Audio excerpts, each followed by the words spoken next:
Chapter 13, Street Vibrations.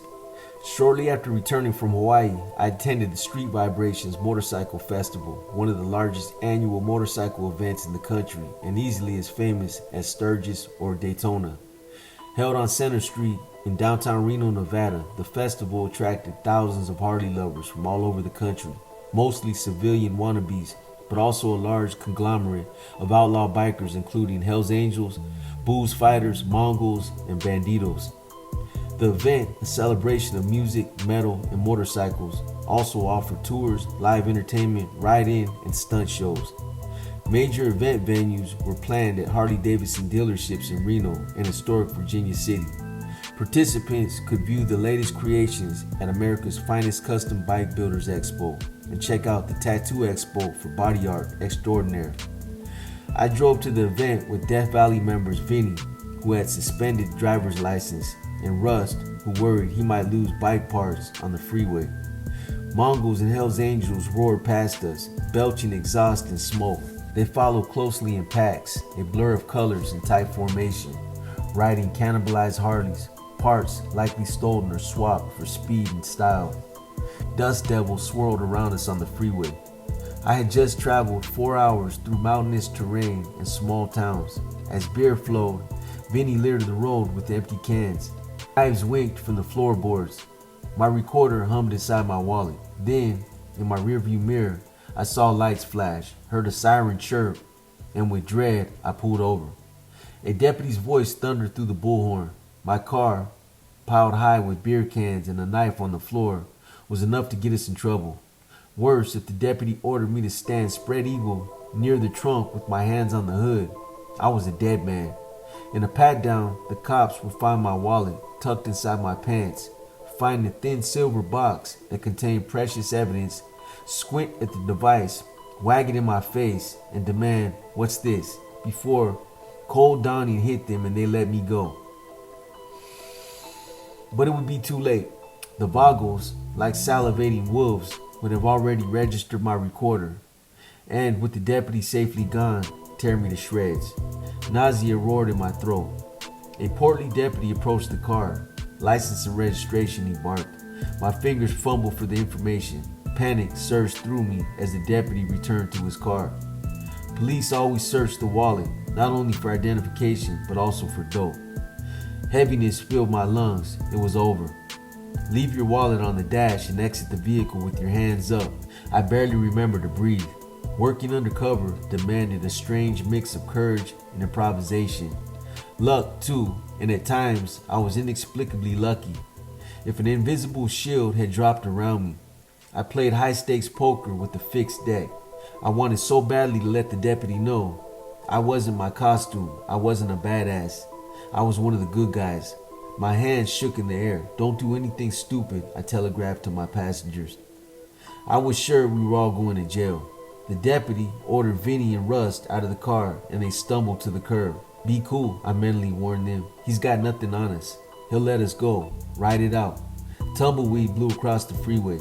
Fear gripped me. The deputy studied his gun and radio for backup with his other hand. Wind scratched my cheeks. Several bikes whizzed past. He's going to search the car. He's going to rifle through my wallet. He's going to find, but he didn't. Instead, he made me blow into a portable breathalyzer right there on the side of the road. And when I registered 0 alcohol, he ordered me to dump out the beer and slow it down. You could kill someone. After that, I did slow it down. While we were stopped on the side of the road, getting harangued by the deputy, Vagos and Hells Angels nearly started a bloodbath inside the convention center in Reno. Hours before our arrival, one Vago lingered too close to a Hells Angels booth. The Hells Angels swatted him away. The pair acted like children, flexing muscle on a playground, fighting over the one twisting slide. They were both needing a referee, some instruction on how to break away gracefully without injury, without incident. The Vago whipped out his cell phone and dialed Vinny. "What should I do?" The disembodied voice panicked. "I can't just walk away." A drunk Vinny put the Vago on hold and placed his own call to the International Sergeant at Arms. Send as many Vagos to the convention center as possible. Like a general rallying his soldiers, the Sergeant at Arms prepared for battle from a safe distance. No one asked for details or justification. They were briefed on the fact, and Hell's Angels had insulted a Vago.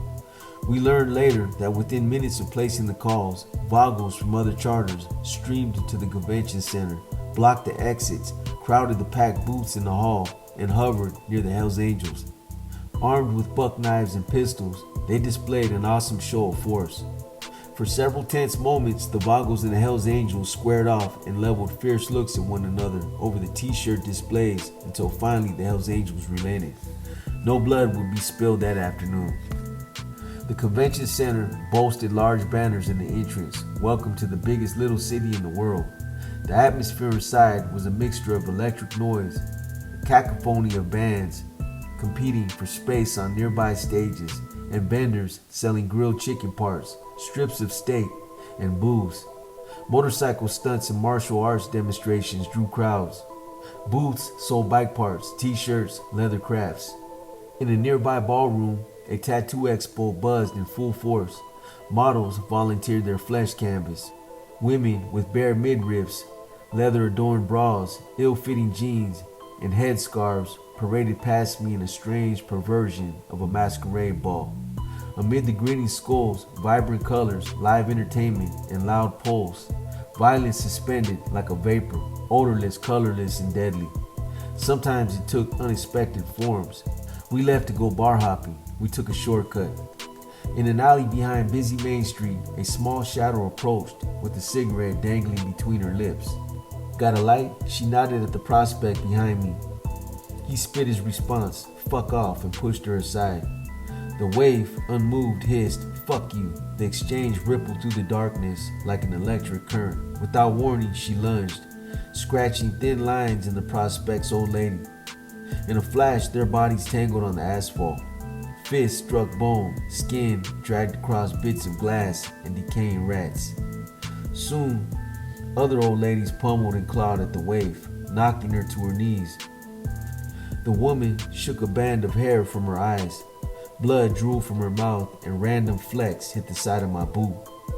With her front tooth missing, another old lady kicked her hard in the chin and whipped her head backwards. A crowd gathered and formed a perimeter around the woman. They cheered and mocked with the enthusiasm of spectators at a cockfight. It was hard to watch and not intervene. It went against everything I believed in. The wounded woman crawled, dazed and disoriented, and propped herself up against a broken fender in the alley. And just when I thought she might surrender, a flash of metal glinted in the darkness, and she plunged her blade deep into the woman's thigh. As blood gushed, the crowd scattered. Sirens wailed in the distance. The alarms were my execute, and as much as I wanted to help her, I knew I couldn't. The real war happened in dark, narrow spaces to innocents. The gangs just pretended.